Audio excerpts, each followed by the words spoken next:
A luta contra o diabo é diária, estamos o tempo inteiro enfrentando o nosso inimigo.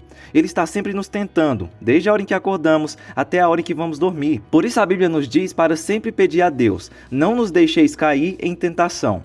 E bem, sendo sincero, a melhor maneira de não cair em tentação é tirar o tentador, não é? Nós já temos pecados suficientes na vida para enfrentar, não precisamos de Satanás para tornar tudo ainda mais difícil. E em algum desses momentos de luta nos perguntamos por que Deus simplesmente não matou Satanás ou o baniu para sempre? Porque Satanás ainda existe. Fica nesse vídeo até o fim para entender por que Deus não matou ainda Satanás e os anjos caídos. Mas antes, se você está cansado de ler a Bíblia e não conseguir entender o que o texto está falando, mas quer aprender a interpretar com facilidade qualquer texto da palavra, eu te sugiro o curso Interpretação Bíblica, Gênesis, Apocalipse. O link para adquirir está aqui na descrição. A melhor maneira de chegar a essa resposta é começando pelo que sabemos a respeito do diabo desde o início da Bíblia. Quando lemos os 3 primeiros capítulos de Gênesis, vemos que viu Deus tudo quanto fizera e eis que era muito bom.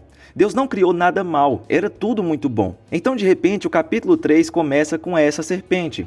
Ela é desonesta, enganosa e destrutiva.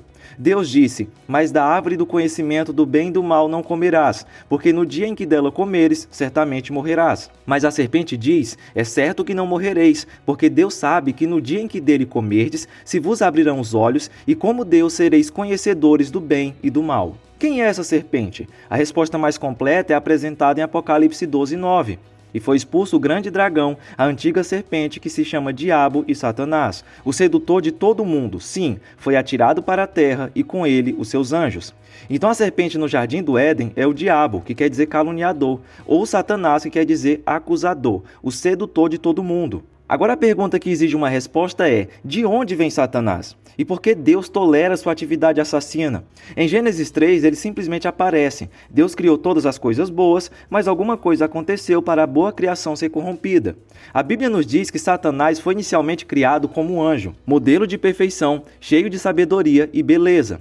E foi feito mais especificamente como um querubim, uma classe de anjos criadas para revelar o poder, a majestade e a glória de Deus. Mas por que ele, juntamente com outros anjos, se rebelou contra o Senhor?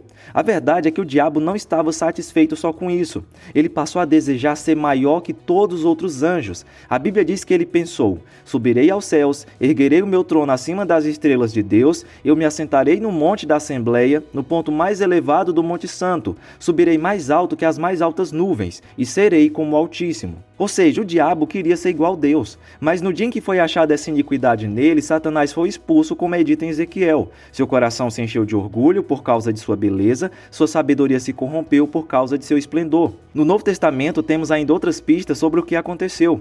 Em Judas 6 lemos: os anjos que não guardaram seu estado original, mas abandonaram seu próprio domicílio, ele tem guardado sobre trevas, em algemas eternas, para o juízo do grande dia. E em 2 Pedro 2:4 lemos: Deus não poupou anjos que pecaram, antes precipitando-os no inferno, os entregou ao abismo de trevas, reservando-os para o juízo. Aqui precisamos fazer uma observação. O texto não quer dizer que o diabo e seus anjos estão literalmente presos, mas que o poder deles está limitado por Deus.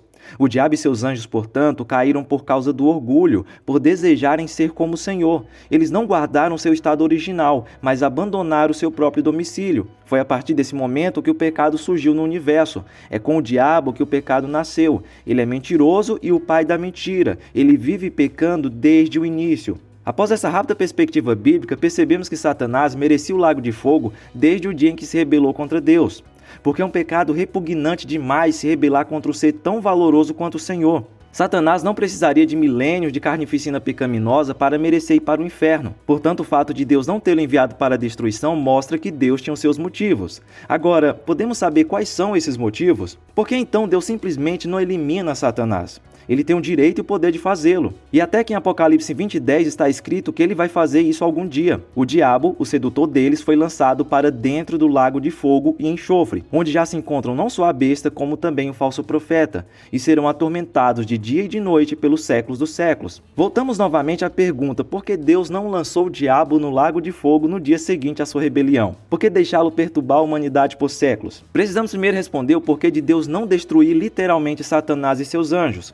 O motivo é que Satanás, como qualquer ser espiritual, é imortal, criado por Deus com uma natureza imortal. Espíritos não morrem. O inferno é um lugar de tormento eterno, não de extermínio da alma. É um lugar de punição eterna.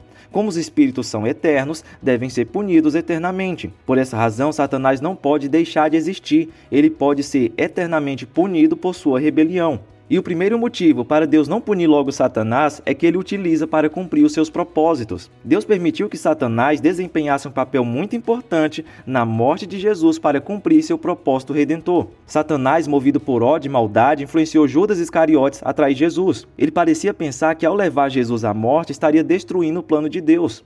No entanto, ao permitir que isso acontecesse, Deus estava usando as ações malignas de Satanás para realizar o ato da redenção da humanidade. A crucificação de Jesus é planejada por Deus desde o início. Esse era o meio pelo qual Deus reconciliaria o mundo consigo mesmo, pagando o preço pelos pecados da humanidade. Assim, o que Satanás via como uma vitória sobre Deus acabou sendo a derrota definitiva dele, pois através da morte e ressurreição de Jesus, o poder do pecado e da morte foi vencido. Portanto, mesmo que Satanás tenha atuado de forma malévola, Deus soberanamente usou essas ações para cumprir seu plano perfeito de salvação. O segundo motivo para Deus não ter destruído o diabo é que glorificamos mais a Deus quando resistimos ao diabo. Se o diabo tivesse sido destruído por Deus, nossa fé, esperança e confiança em Deus não seriam exercitadas. Quando fazemos o diabo fugir de nós, estamos trazendo uma glória maior para Deus. A glória que vem de nossa fé duradoura em Cristo em meio aos ataques de Satanás supera em muito uma vida sem tentações. Amar Jesus, apesar dos tormentos de Satanás, mostra sua glória mais intensamente do que se a vida fosse facilitada pela remoção de Satanás. Em última análise, é nosso amor inabalável por Jesus, apesar das tentações,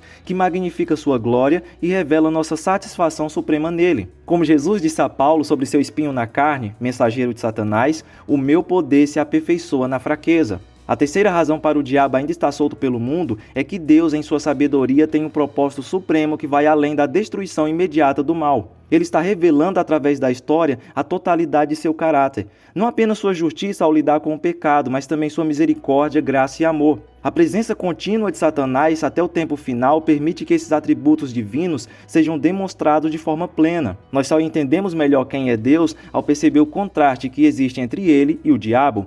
Em Romanos 9, 22 e 23, Paulo fala sobre Deus que suportou com muita paciência os vasos da ira para fazer conhecidas as riquezas da sua glória.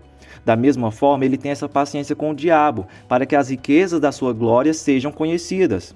A quinta razão para Deus não ter julgado ainda o diabo e seus anjos é que há outros seres celestiais observando todas as ações de Deus. Não podemos esquecer que o diabo convenceu muitos anjos a se rebelarem contra o Senhor, possivelmente uma terça parte dos anjos. Portanto, a história da redenção, incluindo a derrota final de Satanás, está sendo observada não apenas pela humanidade, mas também pelos anjos e outros seres espirituais. A continuação da liberdade de Satanás até o tempo certo serve também para testemunhar aos céus o caráter de Deus e a extensão da sua sabedoria e soberania. Agora, a resposta definitiva para essa questão, segundo John Piper no livro Pecados Espetaculares, está neste versículo. Nele foram criadas todas as coisas, nos céus e sobre a terra, as visíveis e as invisíveis, sejam tronos, sejam soberanias, quer principados, quer potestades.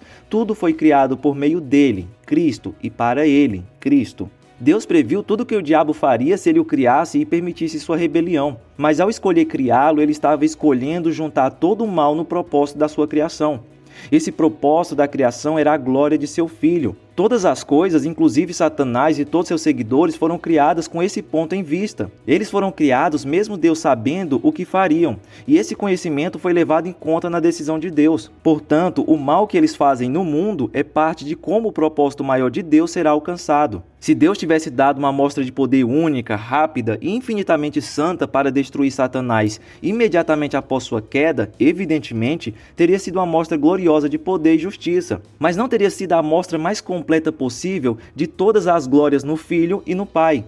Deus escolheu uma forma infinitamente sábia de mostrar todo o conjunto de glórias divinas ao deixar Satanás cair e fazer seu trabalho por milênios. Se todas essas respostas não forem suficientes para você, lembre-se do que Deus disse a Jó. Onde você estava quando lancei os fundamentos da terra? Devemos temer e tremer só de pensar em questionar Deus. Afinal de contas, o nosso entendimento é limitado, e se não podemos compreender os seus propósitos perfeitos, devemos apenas aceitar.